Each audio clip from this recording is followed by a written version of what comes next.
ஆண்டவருடைய ஆவி என்மேல் உள்ளது, ஏனெனில் அவர் எனக்கு அருள் பொழிவு செய்துள்ளார். ஏழைகளுக்கு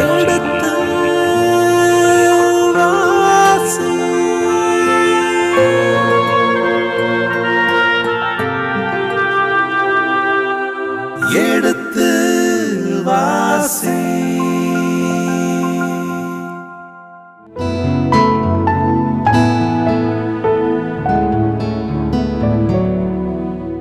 இனி இதயங்களே எடுத்து வாசி நிகழ்ச்சியில் சாமுவேலின் முதல் புத்தகத்துடனான விவிலிய விளக்கங்களுக்கு செவிமடுத்துக் கொண்டிருக்கின்றோம். கடந்த பகுதியின் தொடர்ச்சியை இன்று தொடங்குவோம். வாருங்கள் நிகழ்ச்சிகள் செல்வோம். உங்கள் சார்பாக தந்தை அவர்களுக்கு வணக்கம் சொல்லி நிகழ்ச்சியை தொடங்குவோம். வணக்கம் தந்தை அவர்களே.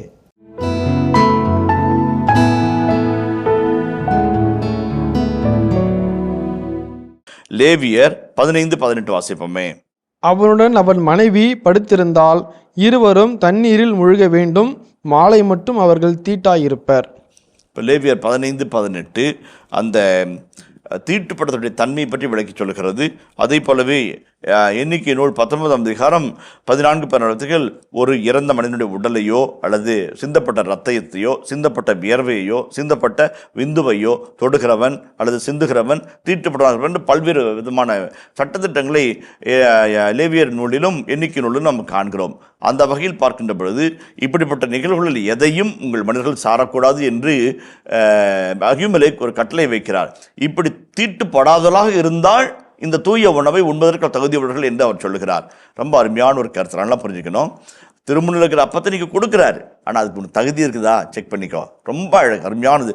வாழ்வின் கலாச்சாரத்தின் கடவுளை உயர்த்தி பிடிக்கிற அகிமெலேக், அதே போல் இந்த வாழ்வின் கலாச்சாரத்தின் கடவுள் உண்மையின் கடவுள், தூய்மையின் கடவுள், அதை நீ மறந்துவிடக்கூடாது என்று மிக அழகாய் குறிப்பிட்டார்.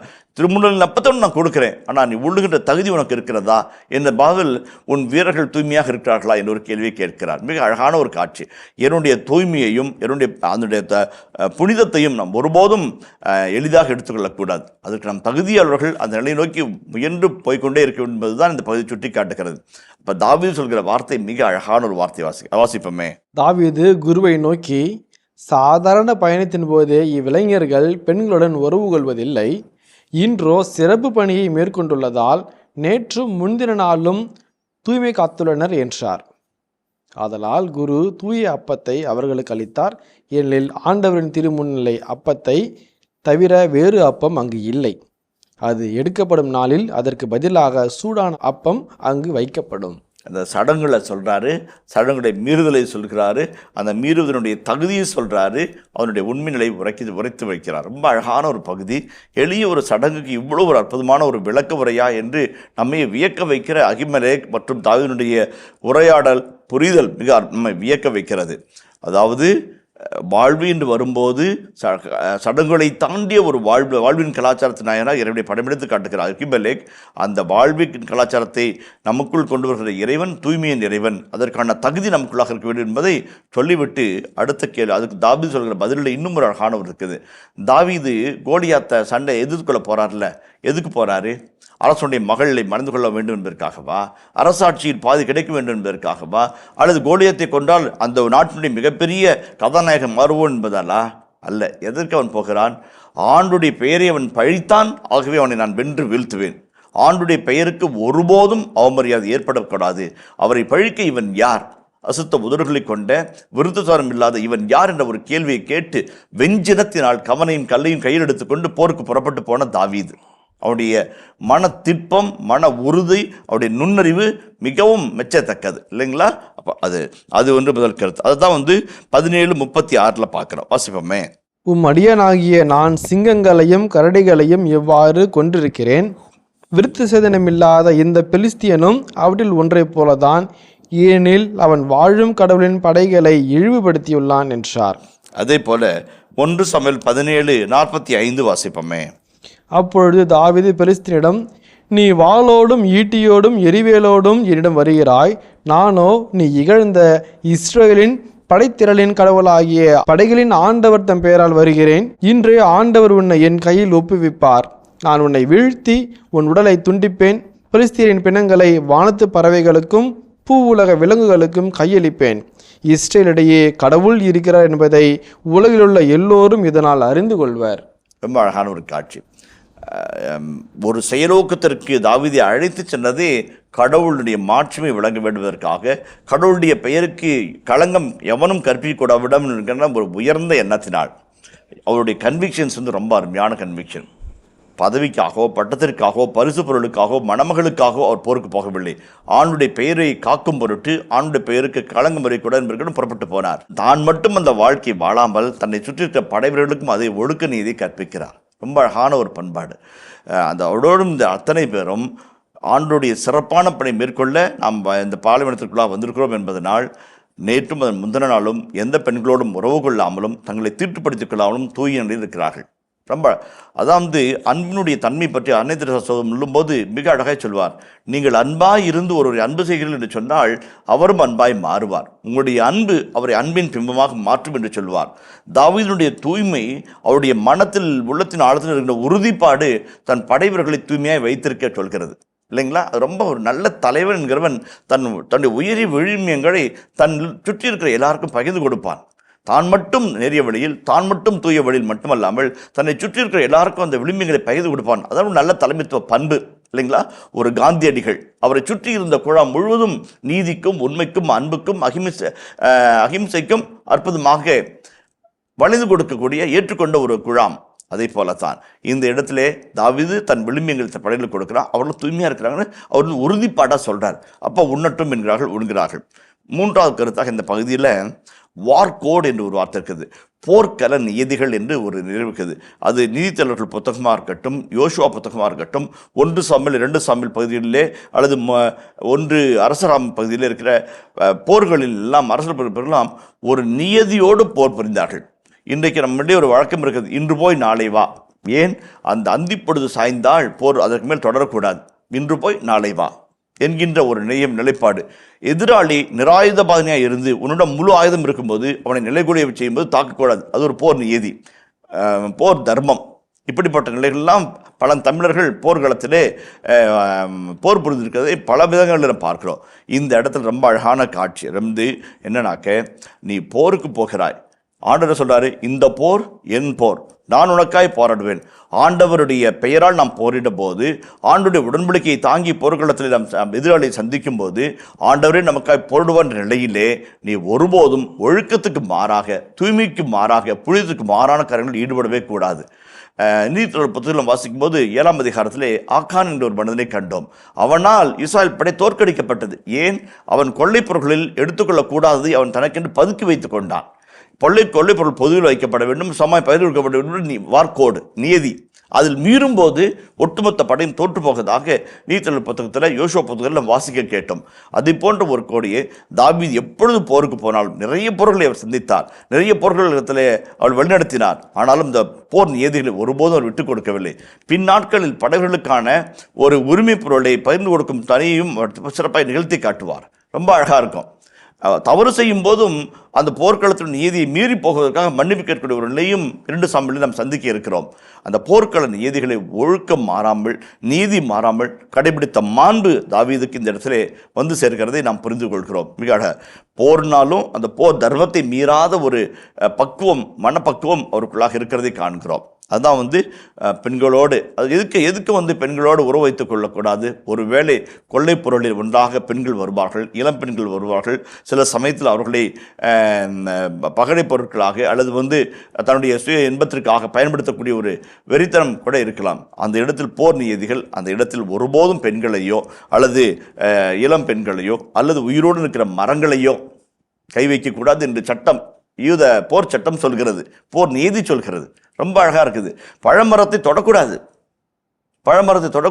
போர்க்களமாக இருந்தாலும் கூட வெட்டி வீழ்த்துவது நியாயமற்ற தன்மை என்று இணைச்சட்ட நூலில் அழகாக சொல்லப்பட்டிருக்கிறது. அந்த நீதிகள் எல்லாம் கடைபிடிக்கிற ஒரு மனிதர். அப்போ தாவீதை பாருங்க, அங்கே ஆண்டவரின் பெயரால் வருகிற ஒரு அற்புதமான மனிதராக இருக்கிறார். மகிமலுபோடு சட்டங்களை கடைபிடிக்கிறதாக இருக்கிறார். தான் மட்டும் இல்லாமல் தன் சுற்றிருக்கிற மக்களை தூய்மையாக வைத்திருக்கிற ஒரு தன்மையில் தலைவனாக இருக்கிறார். அதைவிட போர் புரியும் போது போர்க்கள நீதிகளை எக்காலத்தும் மறக்காதவராக, இங்கே போர்க்களமோ எதிரியோ இல்லை, ஆனாலும் ஆனாலும் தங்கள் வந்திருக்கிற அந்த பணி நிமித்தம் அவர்கள் தங்கள் தூய்மையையும் போர்க்கள ஒழுக்கத்தையும் கடைபிடிக்க வேண்டும் என்று அவர்களை கட்டாயத்தில் வைக்கிறார். அது என்னவாகுது? சின்ன சின்ன தேவைகளை நிவர்த்தி செய்ய உதவுகிறது. பசியாக இருக்குது, சாப்பிட்றோம். புனிதப்பா தான் இருக்குது, புனிதமாக்குறீங்களா? இருக்கிறோம். இந்த சின்ன காரியத்துக்குள்ளாக ஒரு அழகான ஒரு செய்தி ஆசிரியர் அழகாக அவர் பாலைவனத்தில் எதிரிக்காக பயந்து மற்ற நாட்டினுடைய மக்களோடு போராடும் போது கூட ஒழுக்க நீதி அவர் விட்டு மீறவில்லை என்பதை சுட்டி காட்டி எவ்வளோ நுணுக்கமான சட்டங்களை கடைபிடிக்கிற ஒரு தோரா மனிதராக அவர் இருக்கிறார் என்பதை வெளியே நமக்கு சுட்டி காட்டுகிறது. ரொம்ப அழகாக சொல்லுது. இதே போன்ற ஒரு மன பக்குவத்தை, இதே போன்ற ஒரு மன முதிர்ச்சி மக்கபேர் புத்தகத்தில் பார்ப்போம். மக்கபேர்கள் உலகிலே முதல் முறையாக இந்த கொரில்லா முறையை பின்பற்றினார்கள். காட்டுக்குள்ளாக பதுகியிருந்து தக்க நேரத்தில் வெளிப்பட்டு நகரை தாக்கி மக்களை பாதுகாத்து எதிராளியை புறக்கடை ஓடச் செய்து மீண்டும் காட்டுக்குள்ளே திரும்பி விடுவார்கள். அந்த காட்டுக்குள்ளே இருக்கும்போது கூட அந்த பகுதி சொல்கிறது, அந்த விளக்கப்பட்ட உணவு, அந்த விளக்கப்பட்ட மரக்கறி, விளக்கப்பட்ட மாமிச உணவு தொடவே மாட்டாங்க. ஒரு கட்டத்தில் புல்லை சாப்பிட்டு அவர்கள் வாழ்ந்திருக்கிறார்கள். ஆனால் விளக்கப்பட்ட உணவையோ விளக்கப்பட்ட மரத்தின் கனியோ சாப்பிடாமல் இருக்கிறாங்க. அதுதான் அவருடைய மன கோட்பாடு, மன திண்மம், அந்த மன உறுதி. ரொம்ப அழகான ஒரு இஸ்ராயல் மக்களுக்கு இருக்கக்கூடிய அருமையான ஒரு உளவியல், போர் உளவியலை நம்ம கரெக்டாக புரிஞ்சுக்கணும். ரொம்ப அழகான ஒரு செய்தியாக இருக்கிறது. அதில் இப்போ கடைசியில் பாருங்கள், ஒருவேளை இறை பிரசனத்திலிருந்து இறை திருமுன்னிலை அப்பத்தை எடுக்கும்போது அந்த இடத்துல சூடான அப்பம் அங்கே வைக்கப்படும் என்ற ஒரு செய்தியோடு அந்த பகுதி நிறைவு பெறுகிறது. அது தொடர்ந்து ஒரு வசனத்தை வாசிப்போமே, 7ஆம் வசனத்தை வாசிப்போமே. சவுலின் பணியாளர்களில் ஒருவனும் ஆண்டவரால் தடை செய்யப்பட்டவனுமான தோயேகு என்ற ஏதோமியன் அந்நாளில் அங்கே இருக்க நேர்ந்தது. அவன் சவுலின் இடையர்களுக்கு தலைவன். இப்போ ஒரு ஆசிரியர் ஒரு இடைச்சரில் ஒரு வார்த்தையை போடுறாரு. இப்போ சவுல் பல போர்களை கண்டவர். ஓகே, இஸ்ராயலின் முதல் அரசராக இருந்து பல போர்க்களங்களை கண்டவர். அப்படிப்பட்ட பல போர்க்களங்களிலே தியோகு என்கிறவர் அவருக்கு மிகுந்த உதவியாளராக இருந்திருக்கிறார். மிகப்பெரிய உதவிகளை செய்திருக்கிறார். உதாரணத்துக்கு 14ஆம் அதிகாரம் 47ஆம் வசனத்தை வாசிப்போமே. இவ்வாறு சவுல் இஸ்ரேல் மீது ஆட்சி செலுத்தி மோவாபியர், அம்மோரியர், எதோமியர், சோபா மன்னர்கள், பெலிஸ்தியர் ஆகிய சுற்றிலுமிருந்த எதிரிகள் அனைவருக்கும் எதிராய் போர் தொடுத்தார். அவர் திரும்பிய இடமெல்லாம் அழிவை விளைவித்தார். எதோமியருக்கு எதிரான போர் சவுல் நடத்துகிறார். அந்த போர்க்காலத்திலே தியோகு மிகப்பெரிய ஒரு மனிதராக இருந்து அவருக்கு உதவி செய்து வெற்றி பெற செய்கிறார் என்பது முன்னாலே செய்திகளாக இருக்கிறது. அந்த வகையில் பார்க்கின்ற பொழுது ஆண்டவரால் தடை செய்யப்பட்டவனும் சவுலின் பணியாளர்கள் ஒருவனுமாகிய தோயேகு ஏதோமியன் அந்நாளில் அங்கே இருக்க நேர்ந்தது. அவன் சவுலின் இடையர்களுக்கு தலைவன். இதுக்காக சொல்கிறாங்க, சவுளுடைய ஆளுங்க அங்கே அப்படியே ஊடுருவி அங்கங்கே இருந்துகிட்டே இருக்கிறாங்க. செய்தி அவர்கிட்ட போயிட்டே இருக்கும். முன்ன ராமாவுக்கு வராங்க, நொய்யோத்துக்கு வராரு, உடனே செய்தி அங்கே போகுது. அப்போ இவருடைய ஆள்கள் அங்கங்கே இருக்க தான் செய்வாங்க, செய்திகள் போகும். ஆசிரியர் அழகாக அந்த சவுலுடைய ஆட்கள், தாவீதுடைய ஆட்கள், அவங்களுக்குள்ளேயே இருக்கிற மறைமுக செய்தி பரிமாற்றம் எல்லாத்தையும் சொல்லி நமக்கு தயார் பண்ணிக்கிட்டே போகிறாரு. அது ஒரு பகுதியாக இருக்குது. அப்போது தாவீது கேட்கிற கேள்வி 8ஆம் வசனத்தை பாருங்களேன். அப்பொழுது தாவீது அகிமெலக்கிடம், இங்கு ஈட்டியோ வாளோ விம்பிடம் உள்ளதா?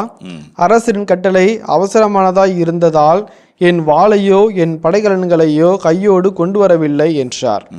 குரு அவரிடம், ஏலா பள்ளத்தாக்கில் நீ கொன்ற பெலிஸ்தியன் கோலியாத்தின் வாள் அதோ ஏபோத்துக்கு பின்னால் துணிகரில் பொதிந்து வைக்கப்பட்டுள்ளது. நீ விரும்பினால் அதை எடுத்துக்கொள்ளலாம். அதை தவிர வேறு வாள் இங்கு இல்லை என்று கூறினார். அதற்கு தாவீது, அதற்கு நிகரானது வேறில்லை, அதை எனக்கு தாரும் என்றார். இந்த 8 முதல் 9 வரையில் 2 வசனங்கள் அழகான ஒரு செய்தியை சுட்டி காட்டுகிறது. அதில் 2 சின்ன சின்ன செய்திகள் இருக்குது. அதை மட்டும் நம்ம பார்ப்போம். இந்த ஆண்டவரால் தடை செய்யப்பட்டவன் சொல்லி போட்டிருக்காங்க, அதுக்கு என்ன சார் மீனிங்? அவன் ஒருவேளை ஏதோ தப்பு பண்ணியிருக்கலாம், அதனால் காட் பேண்டும், அதனால் படைத்தலைவர்லேருந்து இங்கே வந்துக்கலான்னு சொல்லி சொல்லுவாங்க. அதனால் அப்படி இருக்கலான்னு சொல்லி சொல்கிறாங்க. 2 நிகழ்வுகளை வரும். உணவு, செவிக்கு உணவு இல்லாத பொழுது சிறிது வயிற்றுக்கு மெய்யப்படும். ஒன்றுமே இல்லாத போது அவன் வயிற்று பசியும் போது உணவை சந்தித்தான். உணவை சந்தித்தவுடன் அடுத்த கட்டமாக போர்க்களத்திற்கோ போருக்கோ புறப்பட்டுகிற ஆயுதம் இங்கே ஏதாவது இருக்கிறதா என்று தாவீது தேடுகிறார். உணவும் போர்க்களனும் தருகிறவர்கள் மிகுந்த பரோபகாரிகள், உபகாரிகள் என்று பல ஏற்பாட்டில் பல இடத்துல காண்கிறோம். உணவு கொடுக்குறாங்க, அதே போல் ஆயுதத்தை கொடுத்து முன்னை பலப்படுத்துகிறதும் அந்த ஒரு அழகான காட்சி. அந்த வகையில் பார்க்கும்போது கோலியாத்தினுடைய வாள் இங்கே இருக்கிறது. கோலியாத்து ஏலா பள்ளத்தாக்கில் நீ தாக்கி கொன்ற கோலியாத்தினுடைய வாளை நீங்கள் கடவுளுக்கு அர்ப்பணமாக கொடுத்துட்டீங்க. அப்போ தாவீது கொடுத்தார், கடவுளுக்கு அர்ப்பணமாக கொடுத்தார். லேவியர் 27:14 வாசிங்களேன். ஒருவன் நேர்ச்சையாக தன் இல்லத்தை ஆண்டவருக்கு நேர்ந்து கொண்டால் குரு அதன் தரத்தின் உயர்வு தாழ்வை மதிப்பிடுவான். அவன் மதிப்பீட்டே அதன் மதிப்பு ஆகும். அதன் உடைமையாளர் அந்த வீட்டை மீட்க விரும்பினால் மதிப்பு பணத்துடன் 1/5 மிகுதியாக செலுத்த வேண்டும். அது மீண்டும் அவனுடையது ஆகும்.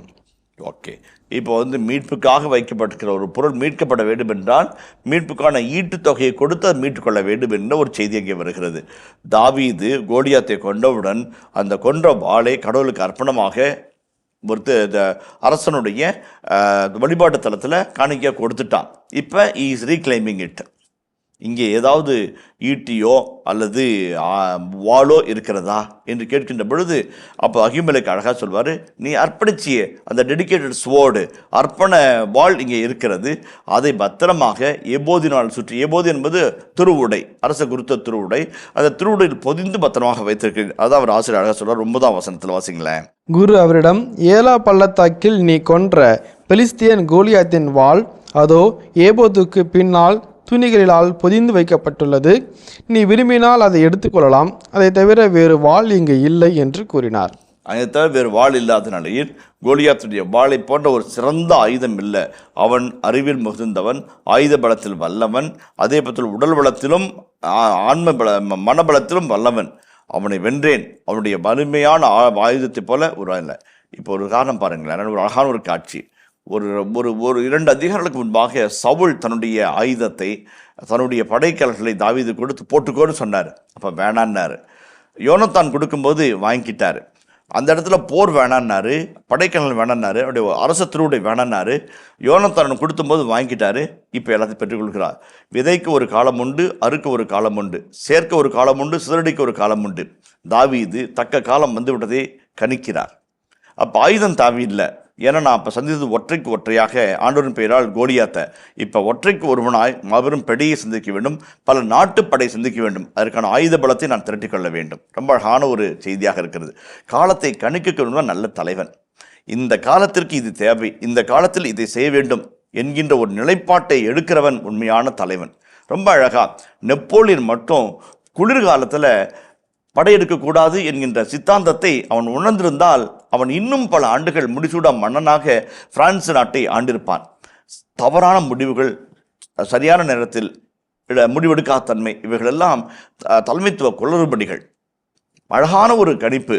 போர்க்கள வாள் கொடுக்கப்பட்ட பொழுது வேண்டாம் என்று சொன்னவன், திருவுடை கொடுக்கப்பட்ட பொழுது வேண்டாம் என்று சொன்னவன், நண்பன் கொடுத்த பொழுது அவன் ஏற்றுக்கொள்கிறான். நண்பனுக்காக அல்ல, தக்க காலம் வந்துவிட்டது என்பதனால்.